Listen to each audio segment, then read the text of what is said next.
The foremost of them bore down on him. A blood-curdling yell escaped his throat. But he didn't get around to ride Berenda into the ground. Swift as an arrow, a big black bird dove out of the night above them and sailed past the silvery translucent face of the ghostly horse's master in a tight arc. Croaking, it fluttered around his helmeted head, again and again, so that he had to rein back his mount in full gallop and came to a halt just barely in front of the old warrior. Behind him his comrades shouted commands and stopped their horses with difficulty, so as not to clash together. Berenda recognized the bird which had halted the foremost of the riders at once. It was the raven, which had led him to this place. Meanwhile, the animal had seated itself upon the shoulder of the rider and held its beak close to his ear. The shadowy warrior listened to the deep, sonorous croaking as intently as if he were hearkening to the account of a servitor. Tensely, Berenda watched both of them. His view slid from the artfully crested armor of the apparition over its glossy, pitch-black hair spilling down from under the helmet, and over its unfamiliar features. All of a sudden, it dawned on him who he was faced with. "Fenwen," he whispered. The warrior dismounted in one fluent movement, while the raven, slightly fluttering its wings, stayed put on his shoulder. He came to a halt close to Berenda, a giant who towered over the old clan chief by more than one headspan. The other riders steered their horses around both men and surrounded them with drawn weapons. "You know my name," the ghostly warrior said. He didn't sound the least bit human, even though Berenda could understand his words. The giant sounded as if the rush of the wind had received a voice.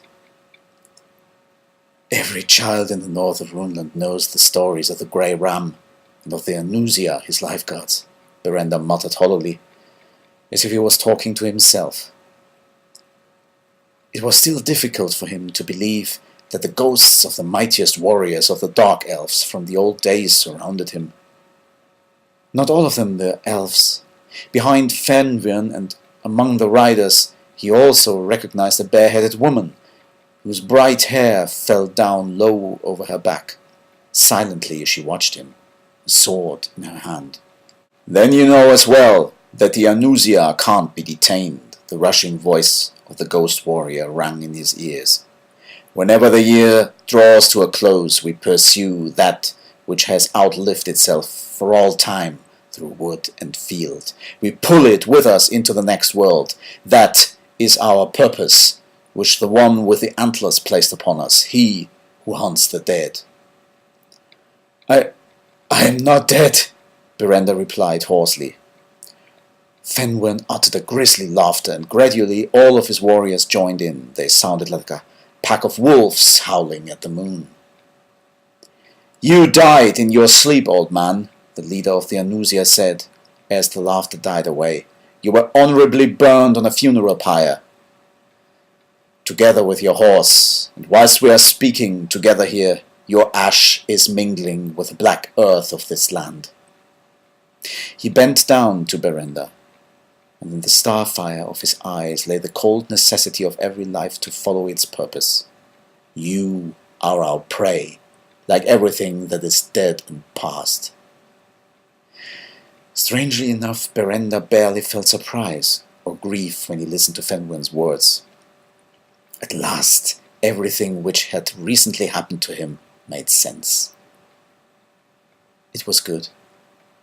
He was ready to leave this world. The raven upon the shoulder of the Antara made himself noticeable with a croak. Fenwen straightened himself.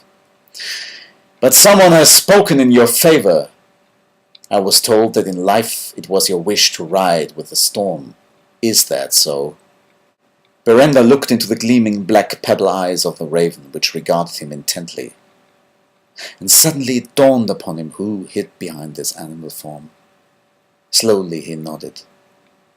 Indeed, he had humorously told his son several times that, in the afterlife, he would love the storm-tossed autumn forest more than the sunny meadows of the Summerland. The leader of the ghostly troop pointed to the dead hound in the grass. For more than 100 years, no one has succeeded in overcoming one of my hounds, whose name is Fear. At his words, the legs of the animal began to twitch. The hound rose unharmed from the ground and shook its shaggy fur, before it trotted to Fenrir and licked his hand. We could need a warrior like yourself in our ranks. Do you want to join us?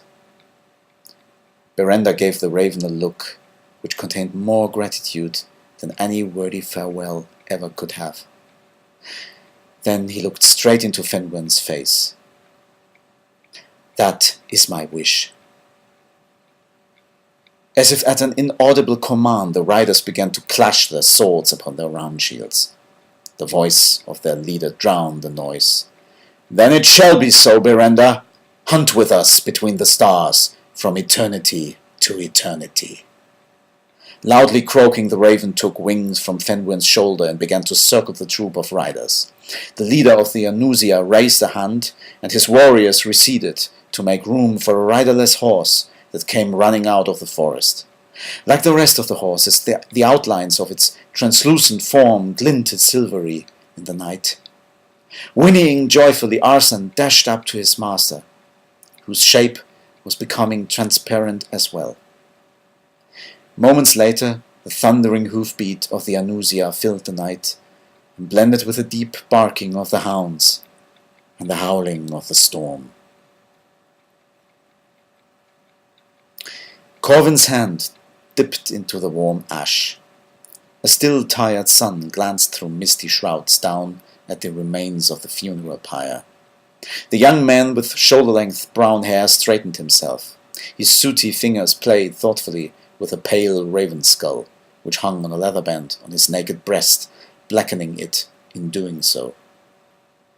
It had been a dangerous venture to help his father fulfilling his heart's desire. Living beings better avoided standing in the way of the ghost troop if they wanted to hold on to their health or their sanity. But he had succeeded in flying away from the storm which had yanked Berenda with it. Corvin hadn't counted amongst the best pupils of his Pahanan teacher for nothing. Now, a shaman was the lord of Norad, the only son of the old warlord who had survived him. What had his father told him once? In the world of the humans, before they had come to Runland, there had been an one-eyed god, on whose shoulders sat two ravens. The name of one of the two ravens had been Memory. I will always remember you, he said softly. High above him, the croaks of crows cut through the morning air, an answer on the wings of the cold autumn wind. Wherever his father might be, Corvin was confident. He was happy.